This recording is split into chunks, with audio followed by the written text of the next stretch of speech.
Hey, welcome to The Explainer. Today we're going to tackle the world of online education. We're going to demystify it, turn all that confusing jargon into simple ideas you can actually understand and use. So let's dive right into a world that's probably become pretty familiar to all of us, the digital classroom. As education has moved more and more online, it's like a whole new language has popped up, and honestly, it can be really confusing.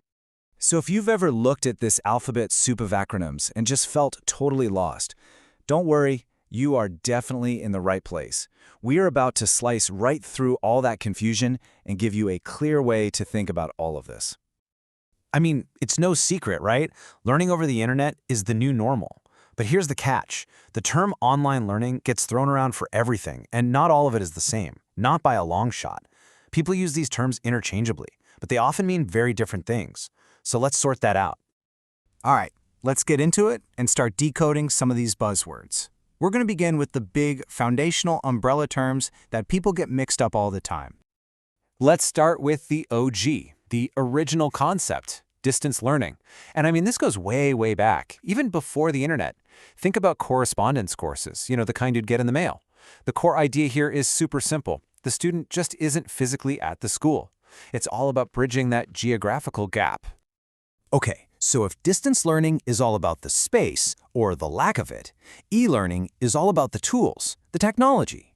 If you're using a computer, a tablet, any electronic device to get to your course material, boom, that's e-learning. The E for electronic is the real key here. It's the method you're using. And that leads us right into our next term, virtual learning. This concept is all about creating a digital environment that acts like a classroom. Think of it as a central online hub, what's often called a virtual learning environment, or a VLE.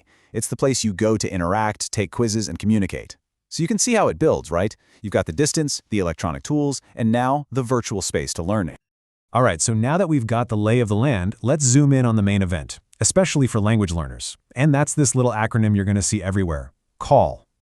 So what in the world is CALL? Well, it's actually super simple. It's anytime a computer is used as a tool specifically to help you learn a language. That's it.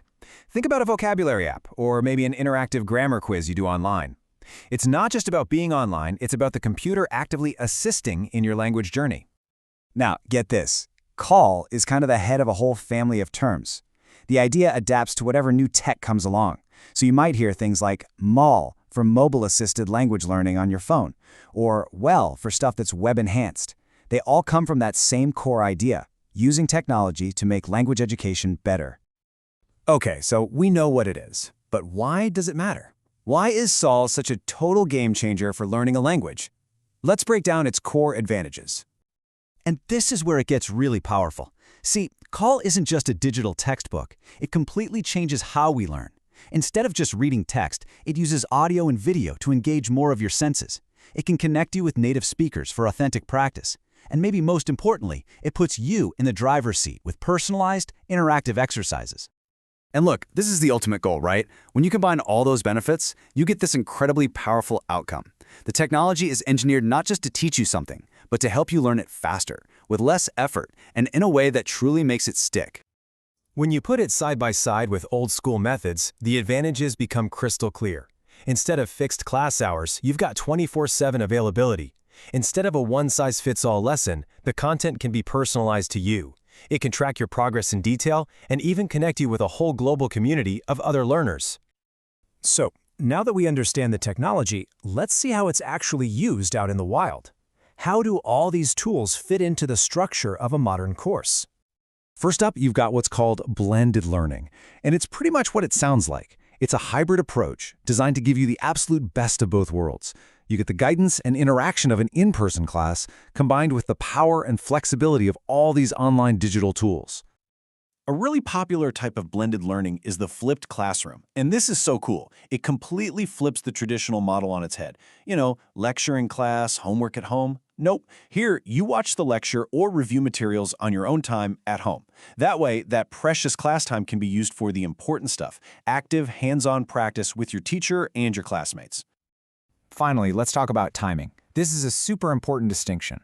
A course can be synchronous, which means everyone is online for a live class at the exact same time, like a Zoom call. Or it can be asynchronous, which lets you learn totally on your own schedule with pre-recorded material. Now, neither one is better, but knowing the difference is key to choosing a course that's actually going to fit your life.